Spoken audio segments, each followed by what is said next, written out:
Hi friends, welcome back to my channel. I'm 𝐻𝐻 and this is 𝐻𝐻's Crafty World. Today I'm going to be setting up a travel size journal for my friend. I usually set up journals for her during the year. I do about two. One for the first half and then one for the second half. But for the second half of this year, they will actually be traveling. They have a trip planned to Europe, and then after that they'll be traveling to Japan, which is a trip that they've had on their bucket list for the longest time, and I'm so excited for them. So I ended up recommending to her that she try out a travel journal. As many of you know, travel journals have different sections in them, and in this video I will be setting up the bullet journal section.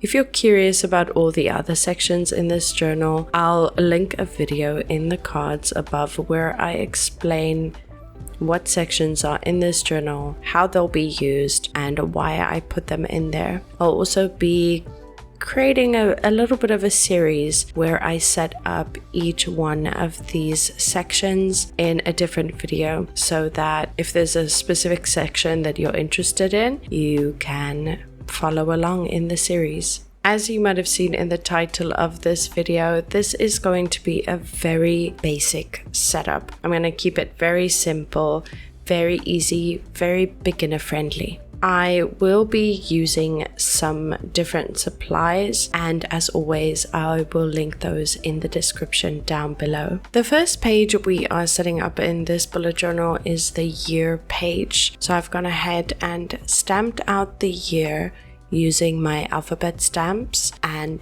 the same Tombow dual brush pen in the darkest brown 879 color that I used on the cover page to stamp out the word journal.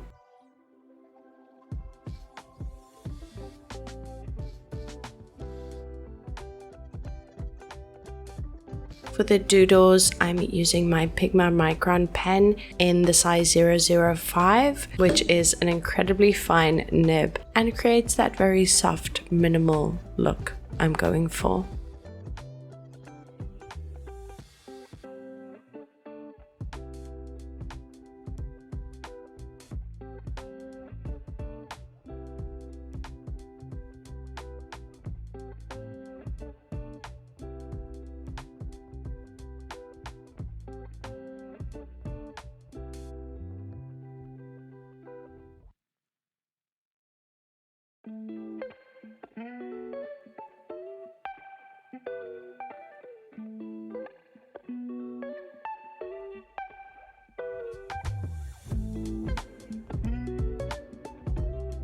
The yearly pages don't really have a particular theme. I mostly just wanted it to feel summery and have some green elements to it and earthy tones. So the washi tape that I'm using is where I'm bringing in that color.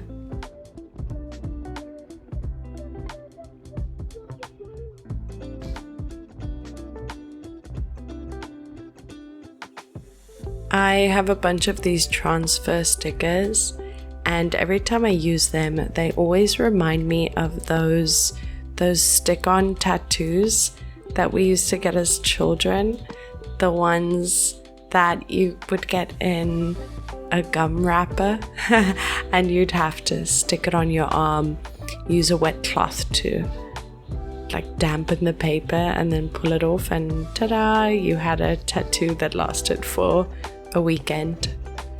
Why as adults don't we use those?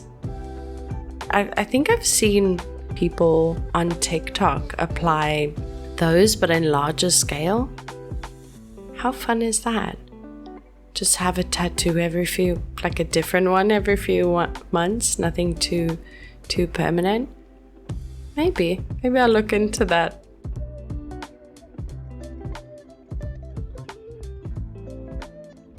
Moving on to our next spread, important dates. This spread is basically used for any important dates, including birthdays, anniversaries, and really anything that happens during the year, during the next 6 months, which is what I'm going to be including in this spread.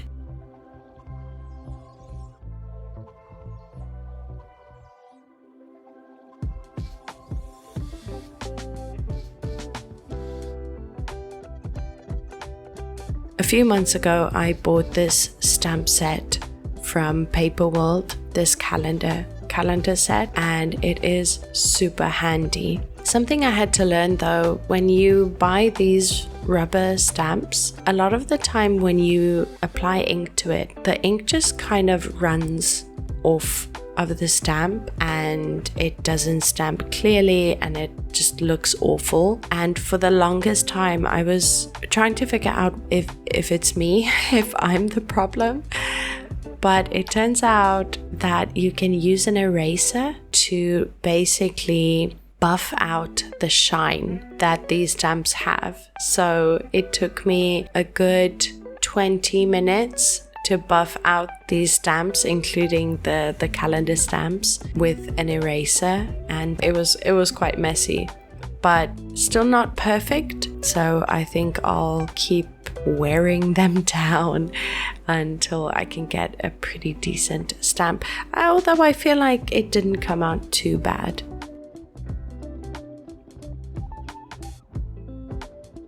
You'll see that I'm using this grid washi tape. This washi tape is a set from 𝒣𝐼𝐵 and it comes in a box set with basically all the colors in the rainbow. So it's really nice to use to add just a pop of color in your spreads.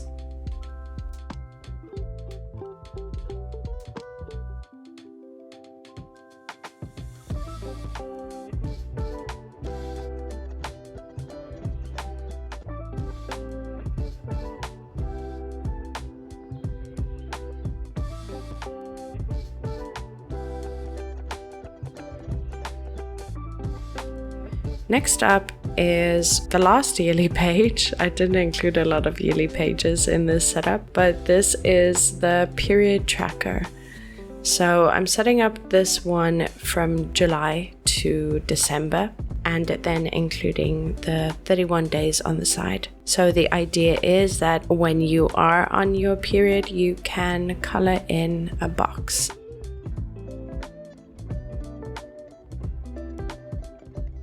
So I didn't include a key in this specific tracker. She's used the tracker for a while now. She will be able to set up her own key if she so wishes, but I think a lot of people just want to take note of what days they're on their cycle. Simple and quick.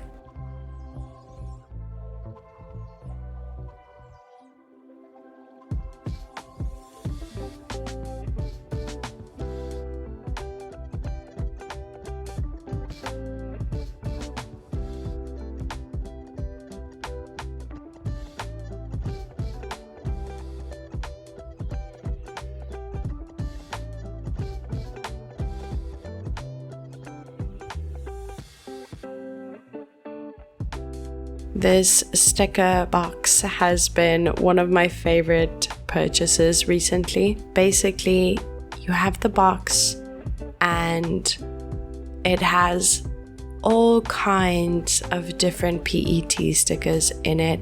Most of them are color themed, so they have different colors of stickers that kind of go together. So I just went through the stickers, picked green, floral and summer ones to use.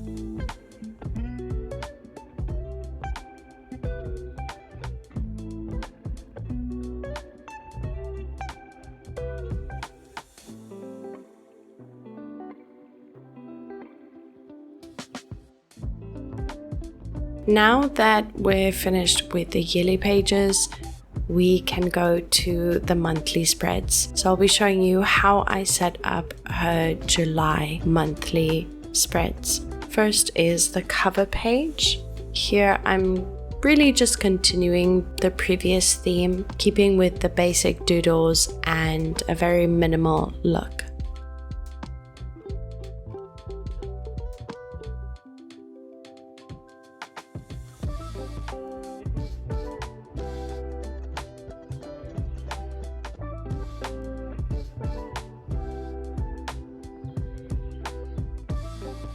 To add a pop of color, I'm using my mid liner in the color Olive and just adding a few dots and coloring in some of the leaves.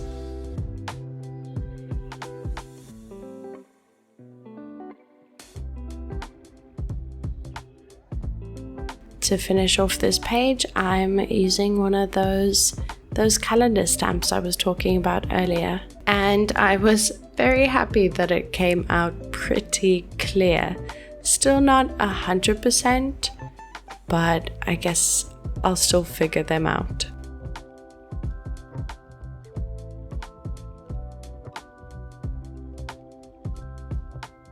Next is the one-liner day spread.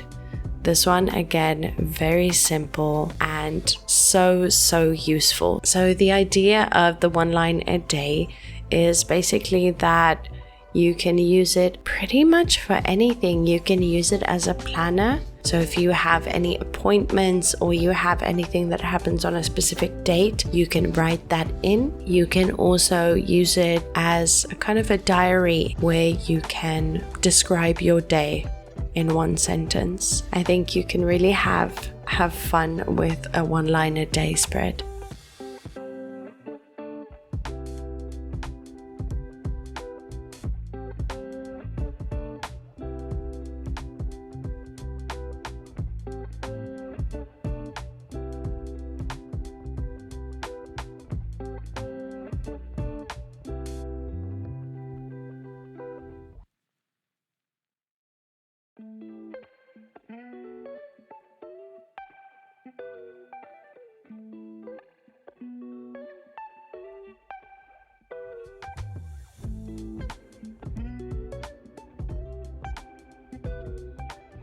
Next is something I like to call a month at a glance page. This is where you can really do a lot of your planning for your month. So you have a basic to-do list for any tasks or anything that you need to get done. Then I have a smaller box for the goals.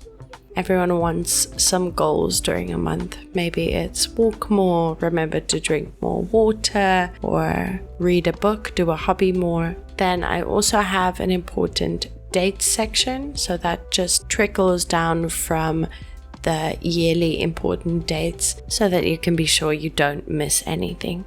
And finally, the habits tracker. So a habit tracker is where you write down a specific hobby or habit that you want to make sure that you do, and you want to track on what days you do them. This could be exercising, cleaning your house, reading, writing, anything that you want to make sure you're tracking. This is one of the easiest habit trackers that I like using. It just has all 30 to 31 days within each little box, and you can color in the box on the days that you do that specific habit or hobby.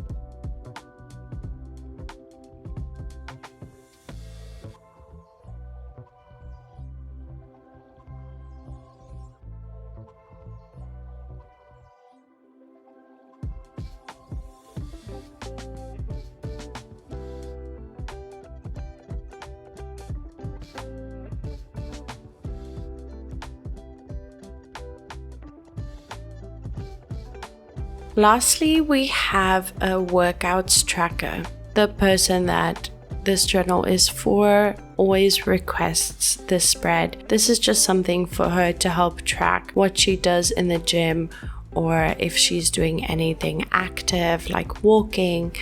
So I'm including the date, the description of the exercise or the workout, the weight if she's using weights, the reps, and how many sets she's doing. As I said before, bullet journals and custom journals are incredibly personal and really is tailored for the person that's using it. After this page, I just have a few open pages where she's able to make to-do lists or even make a master to-do list for the month. And that's it for this journal setup as well as the first monthly setup. I hope that you enjoyed this video. If you're interested in seeing the setups of all the other sections, be sure to subscribe and hit that little bell icon so that you're notified whenever I upload another video. As always, I hope that you have a very crafty day.